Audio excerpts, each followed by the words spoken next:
500 gram chicken কিমা, তার মধ্যে দিয়ে দিব 4 পিস পাউরুটির গুঁড়া, আমি এটার মধ্যে এখন দিয়ে দিব।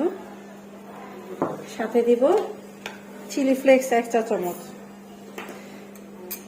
1 চা চামচ কাঁচামরিচ কুচি,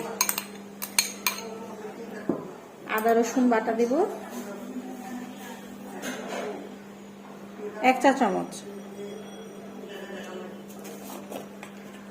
গোলমরিচের গুঁড়া দিব 1 চা চামচ, চিকেন পাউডার দিব 1 চা চামচ,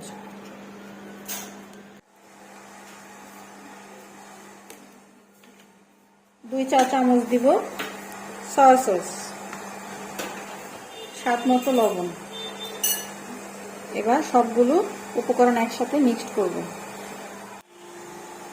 অরিগানো 1/2 চা চামচ লাগিয়ে নিব। এবার এটাকে বল বানাবো।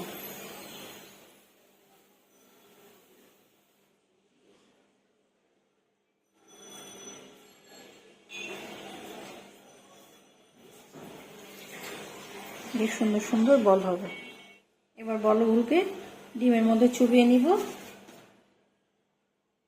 চুপ থেকে উঠায় আমি সরাসরি দিয়ে দিব ব্রেড ক্রামে।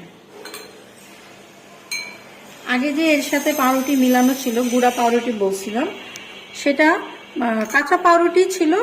সেই পাউরুটিটাকে আমি ব্লেন্ডারে গুঁড়ো করে নিয়েছি। অনেকে ভিজিয়ে দেয়, আমি ভিজিয়ে দিলাম না, আমি এভাবে সরাসরি ব্লেন্ডারে গুঁড়ো করে দিলাম। এটা দিলে এভাবে সহজ হয়।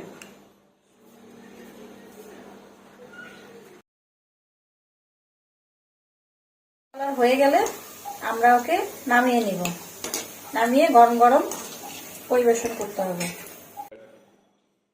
রেডি হয়ে গেল আমাদের মুচমুচে চিকেন চিজ বল।